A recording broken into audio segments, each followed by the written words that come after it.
Conservative MP Jacob Rees-Mogg. This week he launched an alternative budget for Brexit and advised the Chancellor to be less gloomy about the consequences of leaving the EU.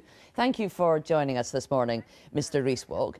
Your alternative budget is pretty radical, to put it mildly. You want to almost halve corporation tax, cap stamp duty to help the London market, suspend the non-dom tax. It sounds like you're pretty much advocating the opposite of what we're likely to hear from your Conservative Chancellor on Wednesday. Well, there are two parts to the proposals I suggested. One is that we should show that after we've left the European Union, the UK is open to the rest of the world, that it's not about closing off to Europe, it's by opening up to the rest of the world.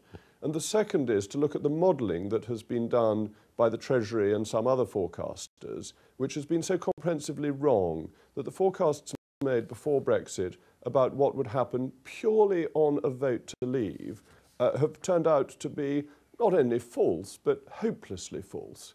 And Patrick Minford, with his team at Cardiff University, has done some modelling based on classical economic principles and what happens if you move to free trade that would be very, very positive for the economy. Well, you're predicting from that a Brexit dividend of £135 billion, which sounds fantastic. But why are you right about that and everybody else, including the Bank of England, the Office for Budget Responsibility, even the Institute for Fiscal Studies, why have they got it all wrong? Well, it depends on the type of modelling you do. The modelling that's been done on the effects of our leaving by the Treasury have been based on gravity models, and these work on the basis of the nearness of the market and the size of the economy you're trading with. But these have been hopelessly wrong in the past.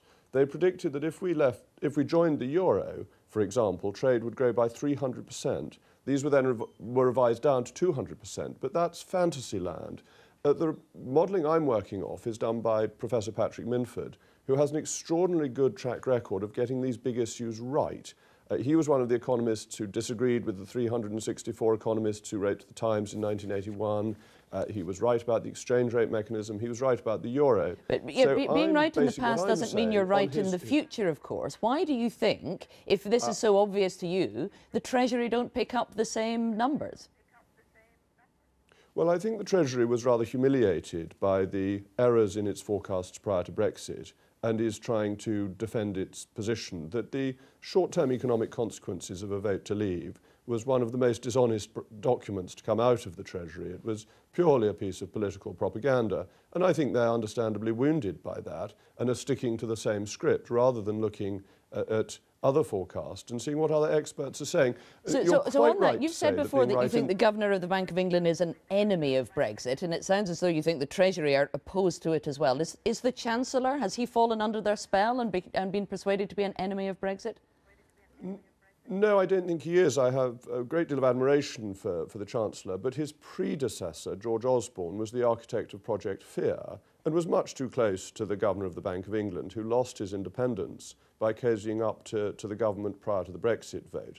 And that's what needs to change, and it's an opportunity in the budget for Philip Hammond to show that he is putting aside the Treasury's mistakes of the past. And it's very encouraging what he's saying this morning about a more positive approach to Brexit. I think that's extremely welcome.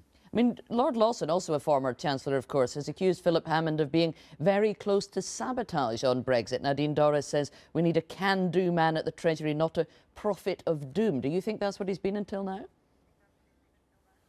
No, I don't. I think that Philip Hammond is an exceptionally intelligent man, a very thoughtful man, and I think it's not altogether a bad thing to have a Chancellor who is serious-minded and steady, rather than one who is a showman and uses the exchequer to interfere in absolutely everything. So no, I've got a great deal of confidence in the Chancellor.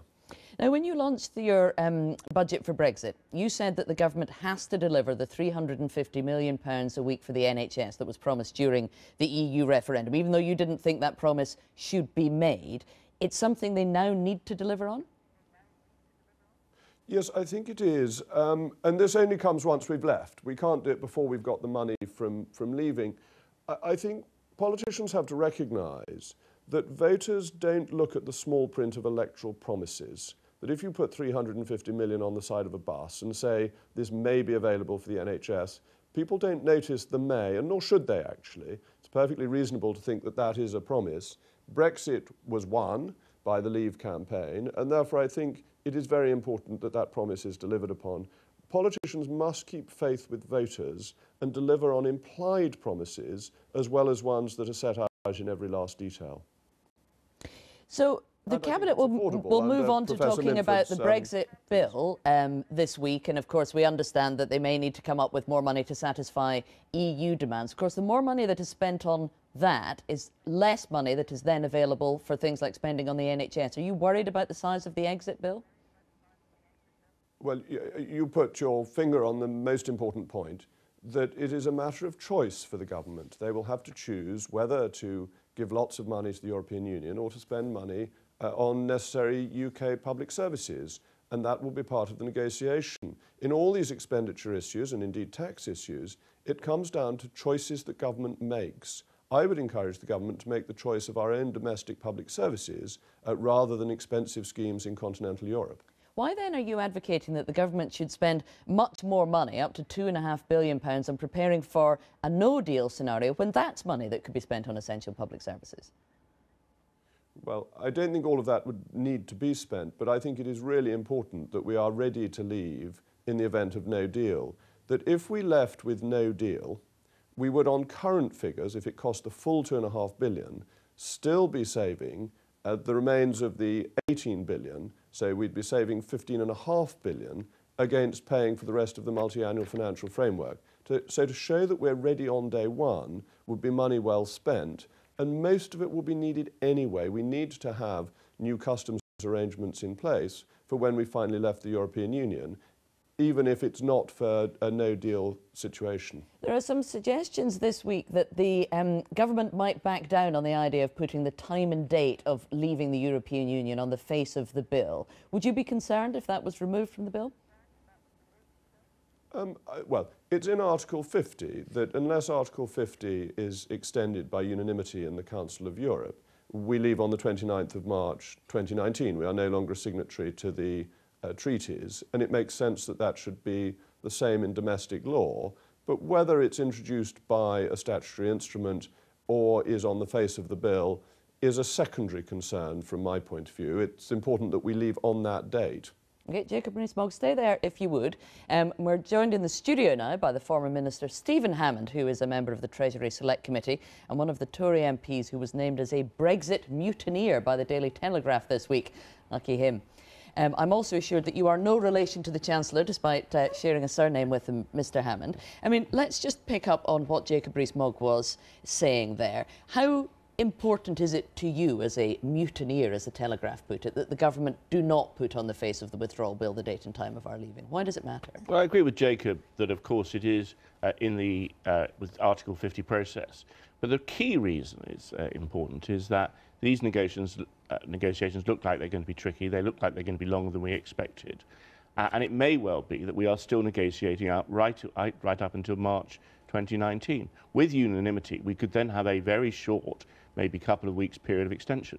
Why would you do harm to the British economy by falling out on a precise time if those negotiations need to be extended? They won't go on for many more than a couple of weeks because there's going to be elections in Europe in June 2019. There's no chance of a new Commission or a new Parliament dealing with this.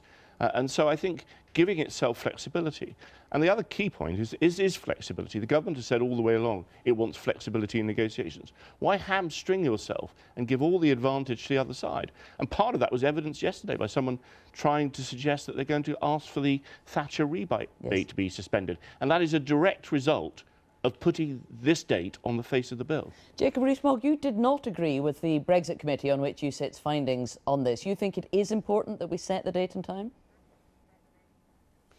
I think it's perfectly reasonable to set the date and time, and I think that these negotiations fill the time available, that the United States and Australia agreed a free trade deal between April 2003 and February 2004. These things don't need to be interminable if both sides want to agree, and I think deadlines focus the mind. I think the British electorate would be very concerned if nearly 3 years after the vote to leave, we still hadn't left. I think most people expected that we would have left by now.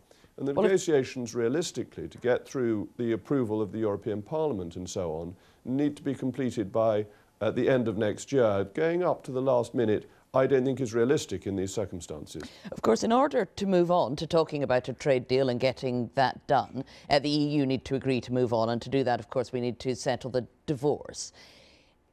Cabinet are going to be talking this week about the amount of money that needs to be spent on that.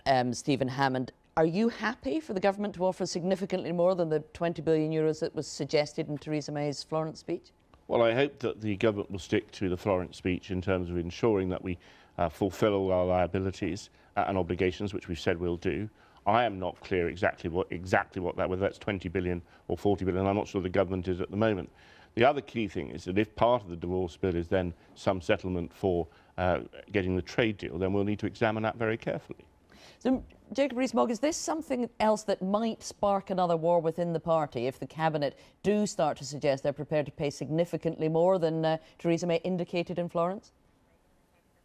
I think we need to go back to what you said first of all, that the EU is saying they want us to settle the money first. That is their negotiating position. That is not Holy Writ. The government doesn't have to follow that, and they need our money.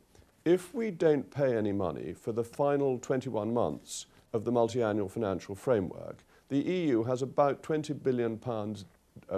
20 billion pounds gap in its finances. It has no legal authority to borrow, and that means either it's insolvent or the Germans and others have to pay more, or possibly some receive less. So our negotiating position on money is very strong, and we shouldn't fall into the trap of thinking just because Mr. Barnier has said it, it is as if he has received tablets of stone like Moses. He hasn't. Stephen Hammond, I mean, there is a sense that the government feels that a more generous offer here, or certainly some people are advising them of this, would set a good tone for going ahead into the trade talks. The kind of approach that Jacob Rees-Mogg is advocating there would not necessarily make for smooth relations going forward. Well, it probably wouldn't, but I mean, I think where we'd have to be clear is what we're paying for and what we're getting. No one is suggesting that we should just hand over money without any proper scrutiny. That would be entirely inappropriate. But it may well be entirely appropriate to put money to facilitate international trade, which will secure jobs in this country. And I think we need to be quite careful about some of the analysis going around about what the scale and size of the Brexit dividend is and what the scale and size of payments are going to be. One must never confuse gross and net. And there is obviously considerable disagreement amongst the economics profession about some of the numbers that are being floated around. So on that, I mean, Jacob Rees-Mogg in his budget for Brexit is suggesting in 5 years' time we could have a £135 billion Brexit bonus. Do you think that's realistic? Well, I think Jacob is using some analysis. I looked into that analysis this week. Seems to me it has four fundamental flaws. Firstly, it's predicting a price drop in the United Kingdom of 10%. Tariff drops will only be 3 or 4%. Where's the rest coming from? Secondly, it's predicting huge productivity gains across the economy, the like of which we've not seen in 20 years. Thirdly, I think it's, despite Jacob's view on gravity models, there's clear evidence in a lot of analysis they work. And more importantly, actually, if you go into the details of Professor Minford's analysis, some of the data he's using is 14 years out of date. Jacob Rees-Mogg, we'll let you come back on that. You're being hopelessly optimistic. I don't think that's right. I think the fall in prices comes because you make the economy so much more competitive that you take away tariffs, which reduces the price of food potentially by 20%. That's a big reduction. Bear in mind that the biggest tariffs hit food, clothing and footwear, which harm the poorest in society the most, and that the gains from productivity come from this additional tariffs hit disposable income for people, leading to other consumption or saving and further investment. So I think the modelling done by Professor Minford is as good as modelling can ever be. That doesn't mean it's infallible. Okay. Now, and the failure of gravity models is well known. You'll know that Michael Gove was accused this week of auditioning for the job of Chancellor by using long economic-y words in cabinet discussions. Do you know any good long economic-y words? I don't think that we want to get into this type of business, actually. I think all Conservatives, and Stephen and I very much agree on this, want to show as united a front as we can possibly manage. There are differences on some aspects of policy, but in terms of individuals, we want to stand together and support the best interests of the government. All right, Jacob Rees-Mogg, Stephen Hammond, thank you both for coming.